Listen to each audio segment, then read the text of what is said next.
मैं प्रदीप कुमार गुप्ता आप सभी को प्रणाम करता हूँ।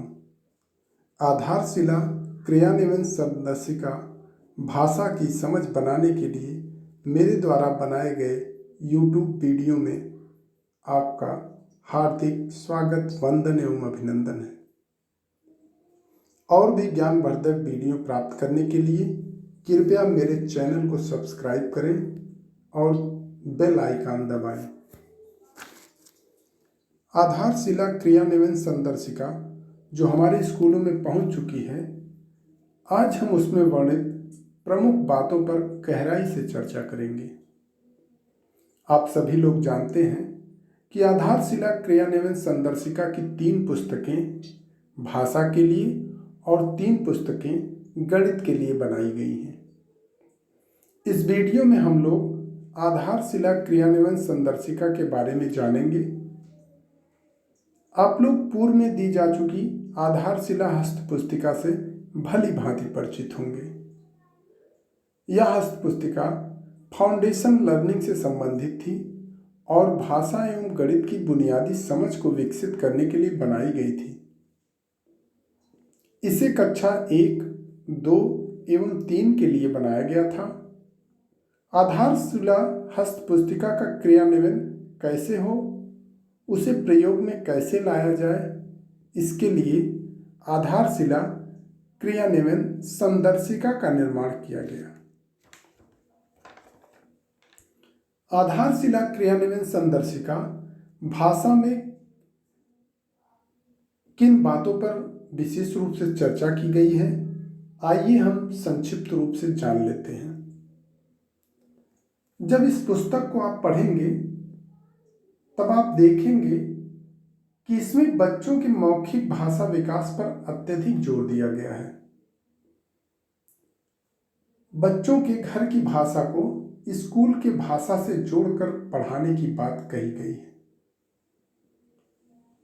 इस संदर्शिका में वर्तमान समय में साक्षरता के मायने बदल गए हैं, इस पर भी प्रकाश डाला गया है। अब केवल नाम लिख लेना ही साक्षरता नहीं माना जाएगा, साक्षर नहीं माना जाएगा, बल्कि यदि व्यक्ति लिखित सामग्री को अपने व्यवहारिक जीवन में प्रयोग कर ले जाए, उसने जो पढ़ा है और जो लिख ले जाता है उसे अपने लक्ष्य की प्राप्ति में प्रयोग कर ले जाए, तभी हम उसे साक्षर मानेंगे, तभी वह साक्षर माना जाएगा। संदर्शिका में पाठ्यक्रम के वितरण की साप्ताहिक एवं वार्षिक योजना पर विस्तार से चर्चा की गई है। पीपीटी पर विस्तृत रूप से प्रकाश डालने के पहले आइए हम इस पुस्तक के बारे में जान लें। इसमें पाठ्यक्रम के वितरण की साप्ताहिक एवं वार्षिक योजना के साथ साथ सहायक शिक्षण सामग्री के अंतर्गत कहानी, कविता, चित्र का प्रयोग, पोस्टर का प्रयोग हम कैसे करें, इस पर भी विस्तार से चर्चा की गई है। अनुभव पर चर्चा हम कैसे करेंगे, सृजनात्मक कार्य कैसे करेंगे, बड़े ही सरल ढंग से इसमें बताया गया है। कहानी कैसे कहेंगे, कविता कैसे सुनाएंगे, मौखिक खेल गतिविधियों का प्रयोग हम कैसे करेंगे, इस पर भी विस्तार से इसमें बताया गया है। इसमें बहुत सी कहानियाँ, मौखिक खेल गतिविधियाँ दी गई हैं। कहानी हमारे पठन पाठन को प्रभावी बनाने के लिए उपयोगी है। बहुत सी कहानियाँ आप इस पुस्तक में, इस संदर्शिका में आप पाएंगे। सहज पुस्तक का प्रयोग कब करना है, कैसे करना है, इसे भी पेज नंबर सहित बताया गया है।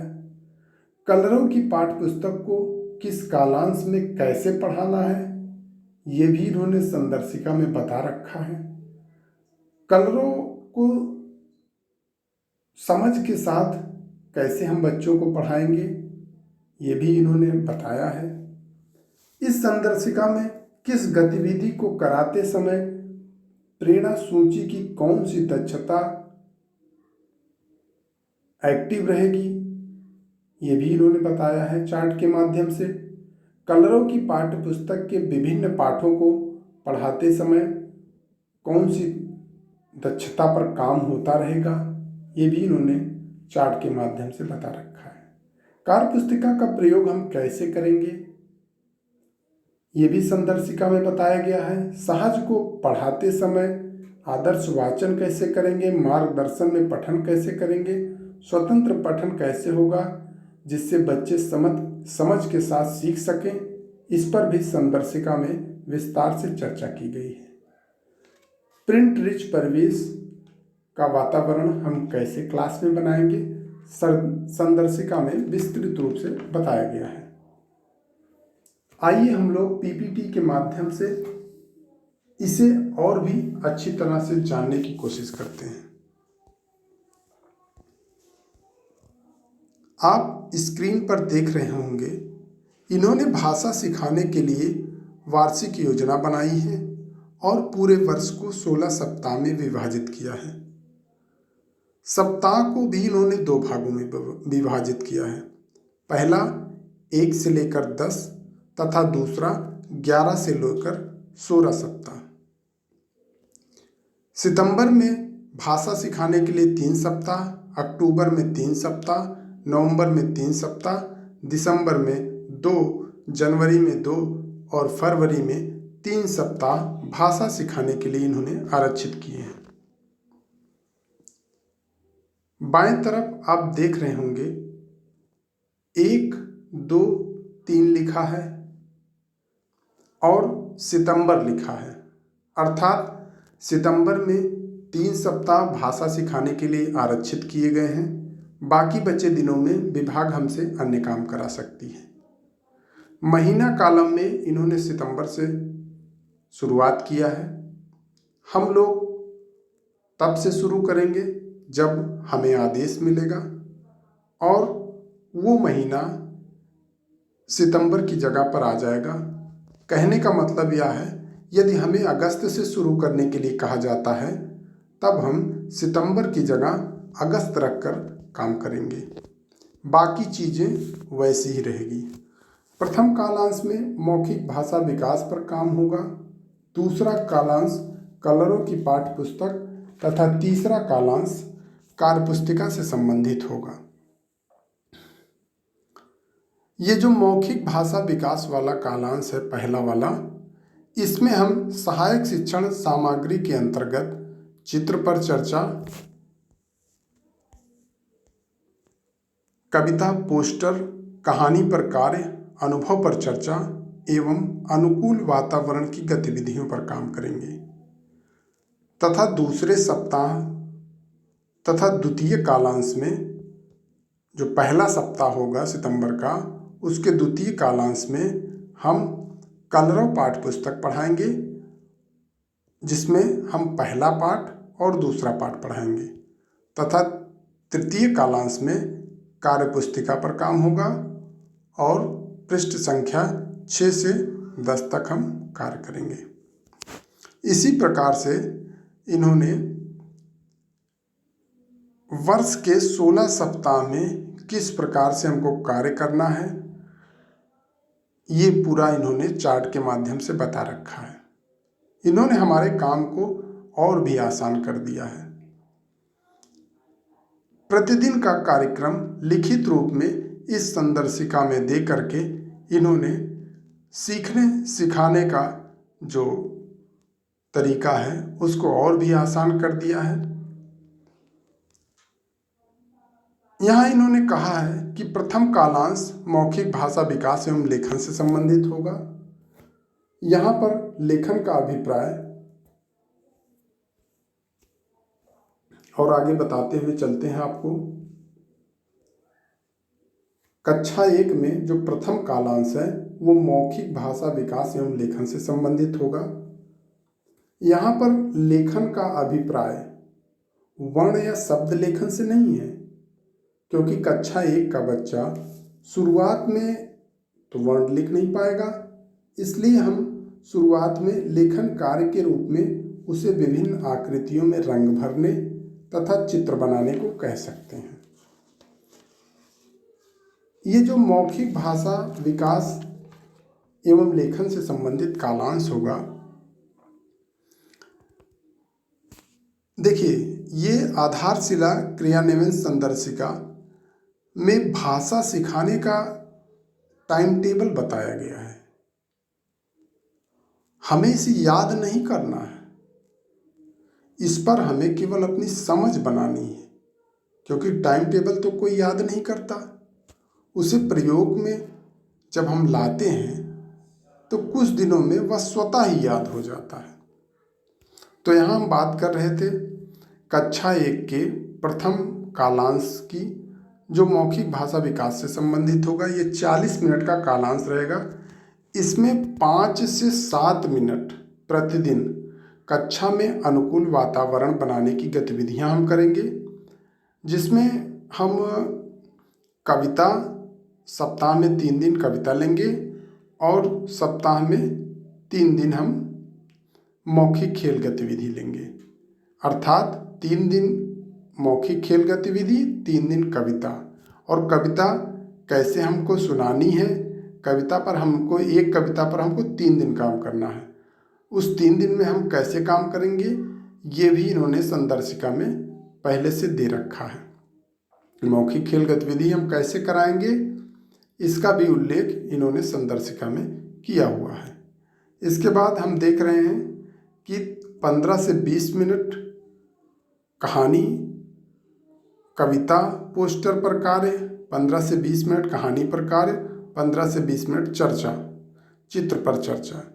तो इन तीनों में से हमको एक दिन में एक ही लेना है, और इन तीनों को हमको कहानी, कविता, पोस्टर पर जो कार्य होगा वो सप्ताह में 1 दिन होगा, कहानी पर जो कार्य होगा वो सप्ताह में 3 दिन होगा, और जो चित्र पर चर्चा होगी उसके लिए 2 दिन उन्होंने निर्धारित किए हुए हैं।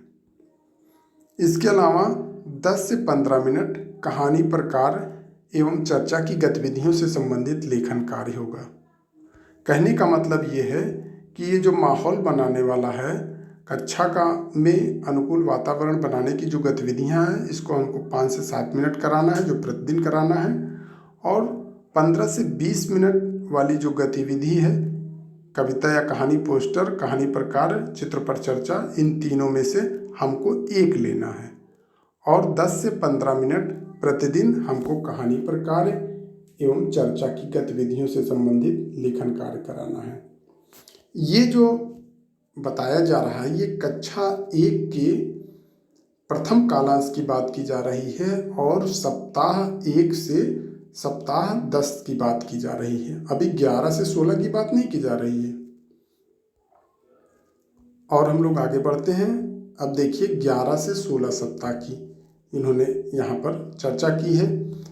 इन्होंने कहा है कि इस चरण की शुरुआत सप्ताह 11 से होगी। पहले 2 सप्ताह में शब्द एवं वाक्य पठन पर कार्य किया जाएगा। सप्ताह 13 से लेकर सप्ताह 16 तक प्रत्येक सप्ताह में 3 पाठ पर कार्य किया जाएगा। यानी हम 13 से 16 सप्ताह तक 3 पाठ पर कार्य करेंगे। हर पाठ पर 2 दिन कार्य किया जाना है। ये सहज की बात हो रही है। कहने का मतलब ये है कि ये जो सहज की पुस्तक है, इसको हम 11 से लेकर के 16 सप्ताह तक चलाएंगे। ये शुरू होगा 11 से होगी। पहले 2 सप्ताह में शब्द एवं वाक्य पठन पर कार्य किया जाएगा। फिर 13 से लेकर 16 सप्ताह में प्रत्येक सप्ताह में 3 पाठ पर कार्य किया जाएगा। और ये जो 3 पाठ पर हम जो कार्य करेंगे, ये सहज पर, ये प्रतिदिन जो है सप्ताह में प्रतिदिन होगा और 40 मिनट का होगा। एक दिन हम क्या करेंगे, एक दिन हम मार्गदर्शन में पठन करेंगे और एक दिन आदर्श वाचन करेंगे। आदर्श वाचन, ये जो आदर्श वाचन होता है, इसमें जो शिक्षक होता है वो प्रमुख भूमिका में होता है। यानी शिक्षक पाठ को पढ़ करके सुनाता है। मार्गदर्शन में पठन का अभिप्राय यह है कि इसमें मार्गदर्शन में पठन का अभिप्राय है हम पाठ को पढ़ने के लिए बच्चों को कहेंगे, बच्चे अपना समूह बना करके पाठ को पढ़ेंगे और उन समूहों के बीच में जा जा करके हम जो उनके द्वारा जो गलतियां हो रही होंगी उसको हम सुधारने का, उसको सही करने का प्रयास करेंगे। ये है मार्गदर्शन में पठन। और तीसरे कालांश में आप लोग जान ही रहे हैं कि तीसरे कालांश में कार्य पुस्तिका पर कार्य होगा। आइए हम और दूसरे कालांश में कलरों पर कार्य होगा, ये भी आप जान रहे हैं। आइए हम कक्षा 2 में प्रथम कालांश की वार्षिक शिक्षण योजना पर बात कर लेते हैं। कक्षा 2 में जो प्रथम कालांश है उसमें प्रथम सप्ताह से ही सहज पर कार्य होने लगेगा। कक्षा 1 में जो 11वें सप्ताह से सहज पर कार्य हो रहा था, कक्षा 2 में सहज पर कार्य प्रथम सप्ताह से ही शुरू हो जाएगा। कहने का मतलब ये है कि जो मौखिक भाषा विकास वाला कालांश है उसमें चित्र, चार्ट, कविता पोस्टर, कहानी पोस्टर के साथ साथ सहज पर भी कार्य होगा पहले ही सप्ताह से। अर्थात 3 दिन हम सहायक शिक्षण सामग्री पर कार्य और 3 दिन हम सहज पर कार्य करेंगे। सहज पर कार्य के दौरान एक दिन आदर्श वाचन होगा, दूसरे दिन अनुकरण वाचन तथा तीसरे दिन स्वतंत्र वाचन किया जाएगा। 1 से 10 सप्ताह तक कविता एवं कहानी पोस्टर पर कार्य किया जाएगा। 11वें से 16वें सप्ताह में अनुभव पर चर्चा एवं सृजनात्मक कार्य कराया जाएगा। इनका कहने का मतलब ये है कि जो पहले सप्ताह से 10वें सप्ताह तक जो मौखिक भाषा विकास वाला कालांश चल रहा था उसमें जो कार्य हमको करना था वो 1 से 10 सप्ताह में जो हम पहले कार्य कर रहे थे कक्षा 1 में वही कार्य करना है। लेकिन जब 11वें से 16वें सप्ताह वाला समय चलेगा तो उसमें इन्होंने 2 चीज़ें और जोड़ दी हैं, अनुभव पर चर्चा एवं सृजनात्मक कार्य। इसके अलावा 3 दिन तो सहज पर कार्य पहले इसी सप्ताह से ही होता रहेगा, वो तो चलता ही रहेगा। लेकिन जो मौखिक भाषा विकास से संबंधित सहायक शिक्षण सामग्री थी उसमें इन्होंने 2 चीज़, अनुभव पर चर्चा एवं सृजनात्मक कार्य को और जोड़ दिया है। ये देखिए यहाँ पर इन्होंने 1 से लेकर के 10 सप्ताह कक्षा 2 प्रथम कालांश को यहाँ पर इन्होंने स्पष्ट किया हुआ है।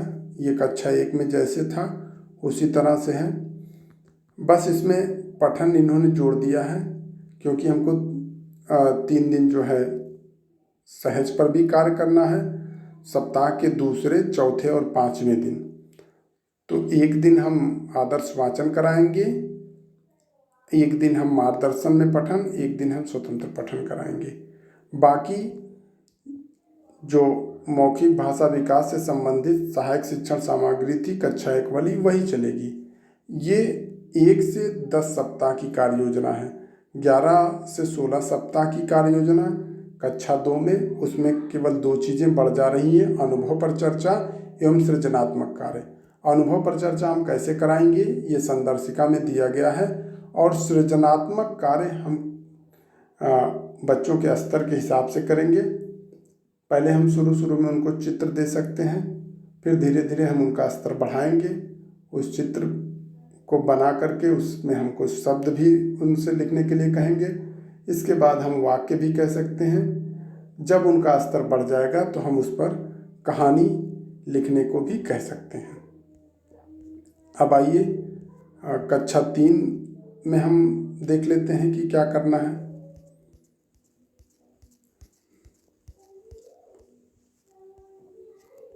कक्षा 3 में प्रथम कालांश में शिक्षण कार्य की रूपरेखा इन्होंने दी है। मौखिक भाषा विकास के साथ साथ सहज 3 से आदर्श वाचन, सहज 3 से मार्गदर्शन में पठन एवं सहज 3 से मार्गदर्शन में स्वतंत्र पठन, सहज 3 से स्वतंत्र पठन भी चलेगा।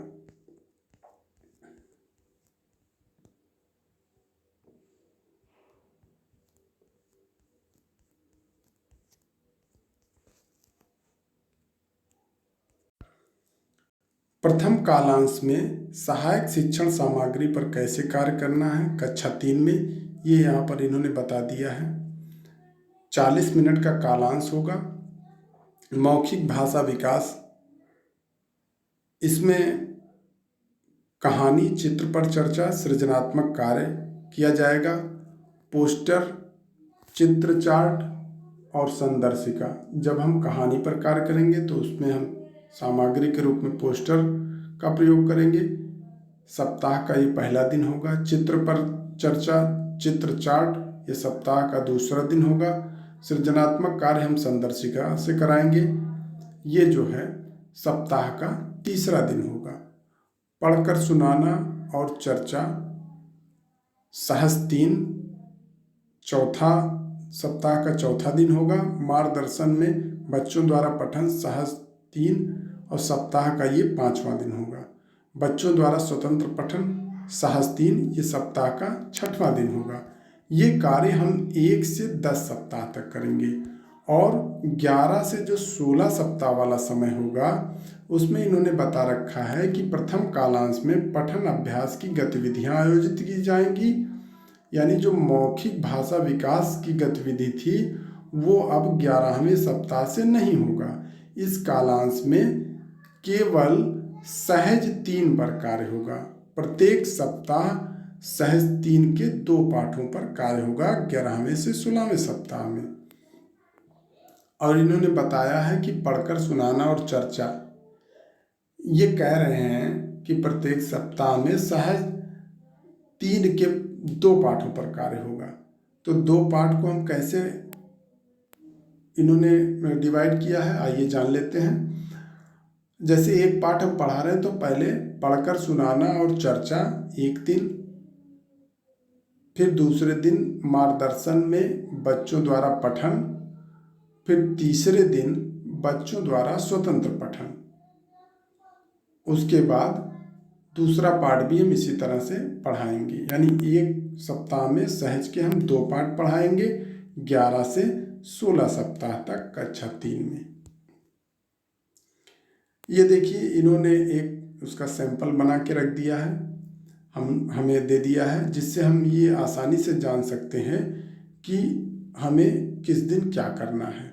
जैसे यहाँ एक दिन हमने कविता लिया तो उस दिन हमने मौखिक खेल गतिविधि नहीं ली और जो तीनों में से एक लेना था उसमें से हमने कहानी पर कार्य ले लिया। और कहानी पर कार्य एवं चर्चा से संबंधित लेखन कार्य की गतिविधि 10 से 15 मिनट ये तो हमको रोज करानी है। इसी तरह से यदि हम पिछली चीज़ों को समझ गए होंगे तो इस चार्ट को देख करके हम बड़े आसानी से जान लेंगे कि उस दिन हमको क्या करना है। ये सप्ताह 1 से 10 सप्ताह के लिए था। ऐसे इन्होंने एक 11वें से 16वें सप्ताह के लिए भी दिया हुआ है। अब देखिए यहाँ ये बता रहे हैं कि मौखिक खेल गतिविधि हम कैसे करेंगे। जो माहौल बनाने के लिए, जो कक्षा का वातावरण अनुकूल बनाने के लिए 5 से 7 मिनट हम मौखिक खेल गतिविधि करते थे, उसको कैसे करना है इन्होंने बिंदु के माध्यम से वो भी स्पष्ट कर दिया है। हो सकता है कि हमारे करने में कुछ कमी रह जाए, इसलिए इन्होंने उसको भी स्पष्ट कर दिया है। अनुभव पर चर्चा हम कैसे करेंगे ये भी इन्होंने बिंदु के माध्यम से बता दिया है। यानी हम जब अनुभव पर चर्चा करने जाएं तो एक बार इनके द्वारा बताए गए चीज़ों को हम पढ़ लें, जिससे हमारे द्वारा कोई चीज़ छूटे ना।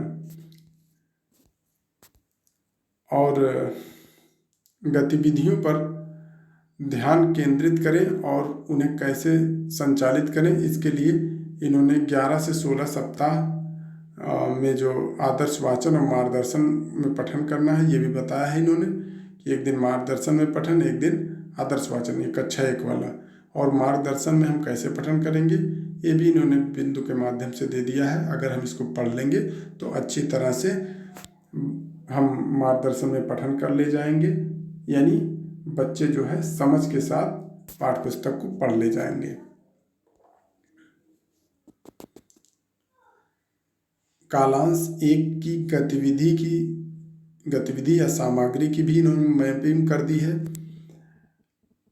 एक तरफ इन्होंने सहायक सामग्री प्रेरणा सूची की दक्षताएं ऊपर लिखा हुआ है, और बाएं तरफ इन्होंने जो गतिविधियों का हम प्रयोग करेंगे प्रथम कालांश में मौखिक भाषा विकास वाले में, तो उस गतिविधि का प्रयोग करते समय कौन सी दक्षता एक्टिव रहेगी ये भी इन्होंने टिक करके बता दी है।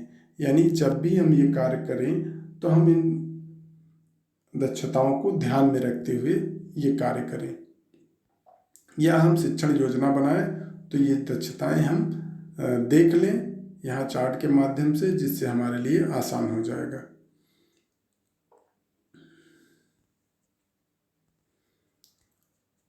इसी तरह से कक्षा 2 की भी इन्होंने प्रथम कालांश की सामग्री की मैपिंग की है कि कौन सी जो है गतिविधि कराते समय कौन सी दक्षता एक्टिव रहेगी, ये भी इन्होंने स्पष्ट रूप से यहाँ पर चार्ट में दे रखा है। इस तरह से कक्षा 3 की भी प्रथम कालांश की पूरी मैपिंग इन्होंने चार्ट के माध्यम से दे रखी है। अब हम द्वितीय कालांश की बात करते हैं। कक्षा 1 में द्वितीय कालांश में कविता, कहानी, चित्र पर चर्चा, वर्ण मात्राओं की पहचान एवं शब्द पठन, यही गतिविधियां हैं। यानी जो भी पाठ हैं वो इन्हीं से संबंधित है, या तो कविता होगी, या कहानी होगी, या चित्र पर चर्चा होगी, या पहचान एवं शब्द पठन, वर्ण मात्राओं की पहचान एवं शब्द पठन से संबंधित होगी। तो द्वितीय कालांश जो पाठ्य पुस्तक के लिए निर्धारित किया गया है उसमें इन्होंने बताया है कि 2 दिन हमको कविता और 3 दिन हमको कहानी और चित्र पर चर्चा के लिए इन्होंने 2 दिन प्रस्तावित किए हैं। और इन्होंने कैसे कलरों की पाठ्य पुस्तक में जो गतिविधियां उस पर कैसे कार्य करना है इसका विस्तृत वर्णन संदर्शिका के पृष्ठ संख्या 44 पर दे दी है, ये भी इन्होंने यहाँ स्पष्ट कर दिया है। हम इन गतिविधियों को कितने दिन चलाएंगे ये भी इन्होंने इस संदर्शिका में लिख रखा है। इनके हिसाब से हम कार्य करेंगे तो कलरों की पुस्तक पढ़ाना हमारे लिए आसान हो जाएगा। इसी प्रकार से कक्षा 2 की भी बात इन्होंने बताई है। कक्षा 2 में जो द्वितीय कालांश होगा कलरों वाला, उसमें भी ये जो हाईलाइट किया गया है नारंगी कलर से, यही गतिविधियां हैं, और इन गतिविधियों को कितने दिन तक चलाना है ये इन्होंने स्पष्ट रूप से दे रखा है। हम इसको पढ़ लेंगे, उसके बाद कितने दिन हमको कहानी पर कार्य करना है, कितने दिन कविता पर, कितने दिन चित्र पर चर्चा, कितने दिन कॉमिक स्ट्रिप पर चर्चा, ये सब हम देख लेंगे और उसी आधार पे हम कक्षा 2 के द्वितीय कालांश में कलरों को पढ़ाएंगे।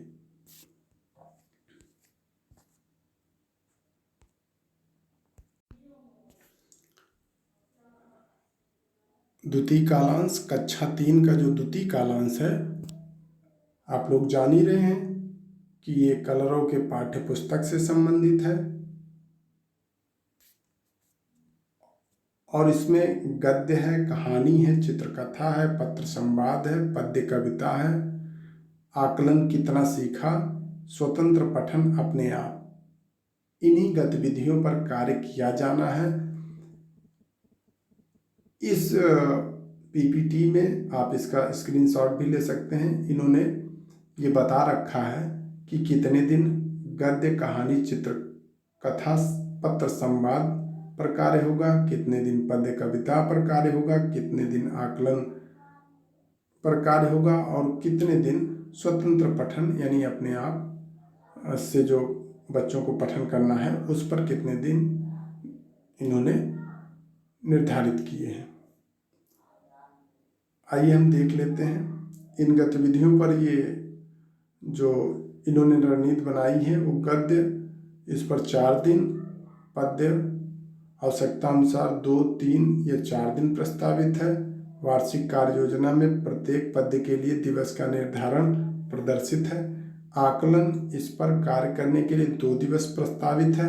स्वतंत्र पठन पर कार्य करने के लिए 2 दिवस प्रस्तावित है।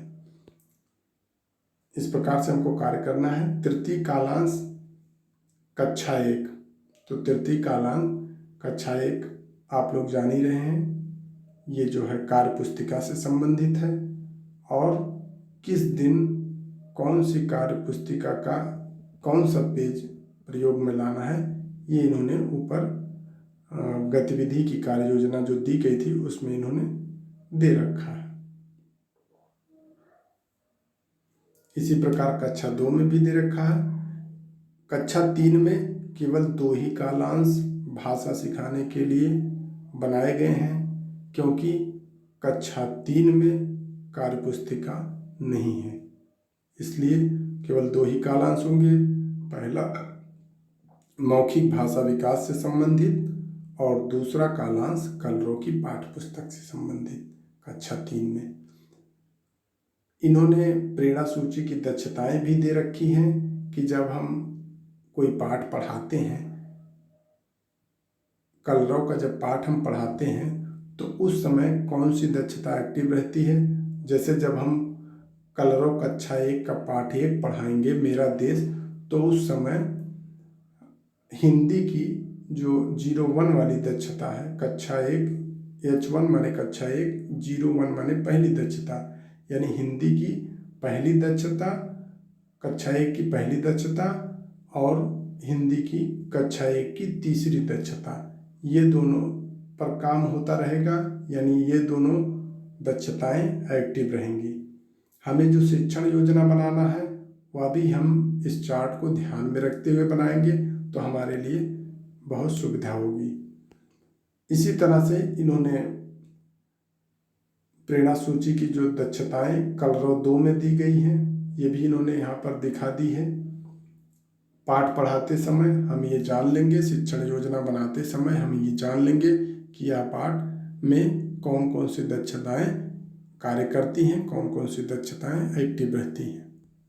आप लोग जानते ही हैं कि लर्निंग आउटकम यानी दक्षताओं पर आधारित शिक्षण योजना का अब आगे से हमको प्रयोग करना है, इसलिए यह चार्ट हमारे लिए अत्यंत लाभकारी सिद्ध होगा। प्रेरणा सूची की दक्षताएं कलरव कक्षा 3 की भी इन्होंने उसी तरह से दे रखी है। आकलन एवं पुनरावृत्ति, आकलन के लिए जो अनौपचारिक रूप से किया जाना है, साप्ताहिक होगा। ये सप्ताह के 5वें दिन हमको आकलन करना है अनौपचारिक रूप से। अनौपचारिक का मतलब ये लिखित रूप में नहीं होगा, और उसी 5वें दिन आकलन के आधार पे हम 6वें दिन पुनरावृत्ति का कार्य करेंगे। इसी तरह से सावधिक आकलन के लिए इन्होंने बताया है कि सावधिक आकलन वर्ष में 2 बार किया जाएगा। पहला जो सावधिक आकलन होगा 11वें सप्ताह में, और जो दूसरा सावधिक आकलन होगा वो 16वें सप्ताह में होगा। यह लिखित रूप में होगा। इन्होंने चार्ट भी दे रखा है कि किस प्रकार से हम आकलन करेंगे। इन्होंने ऊपर सप्ताह लिख दिया है और बाएं तरफ बिंदु लिखे हुए हैं किस पर हमको आकलन करना है। जैसे चित्रों के नाम पहचानना, वह हम दूसरे सप्ताह, तीसरे, चौथे और 5वें सप्ताह करेंगे। उसके साथ साथ हम पहले सप्ताह कोई आकलन नहीं करेंगे, दूसरे सप्ताह में केवल चित्र के नाम पहचानना, लेकिन तीसरे सप्ताह में उसके साथ साथ हम सप्ताह में सिखाए गए वर्णों को पहचानना भी करेंगे, उस पर भी आकलन करेंगे। इस प्रकार आप ये चार्ट देख सकते हैं। इसमें कहा गया है कि किस सप्ताह में कौन कौन से किस प्रकार से आकलन करना है, किन किन बिंदुओं पर आकलन होगा, इसका जो है इन्होंने यहाँ पर चार्ट के माध्यम से विवरण दे रखा है। सावधिक आकलन का भी इन्होंने चार्ट दे रखा है कक्षा 1 का, इसी तरह से कक्षा 2 और कक्षा 3 का भी इन्होंने दिया हुआ है। पुनरावृत्ति पर कार्य, साप्ताहिक पुनरावृत्ति प्रत्येक सप्ताह के 6वें दिन द्वितीय तथा तृतीय कालांश में होगी। सावधिक आकलन के बाद जो पुनरावृत्ति होगी वो 12वें सप्ताह और 16वें सप्ताह में पुनरावृत्त अभ्यास से संबंधित कार्य पूरे सप्ताह चलेगा, ये भी इन्होंने दे रखा है। आधारशिला क्रियान्वयन संदर्शिका आधारित भाषा शिक्षण नियोजन चार्ट, ये सब चीज़ें हमारे पास होनी चाहिए जब हम उसको भाषा सिखाने जाएं। इस पर हमारी समझ भी अच्छी होनी चाहिए और यदि हम इनके द्वारा बताए गए कार्यक्रम के हिसाब से कार्य करेंगे तो निश्चित रूप से हम अपने बच्चों को भाषा सिखा ले जाएंगे। बहुत बहुत धन्यवाद।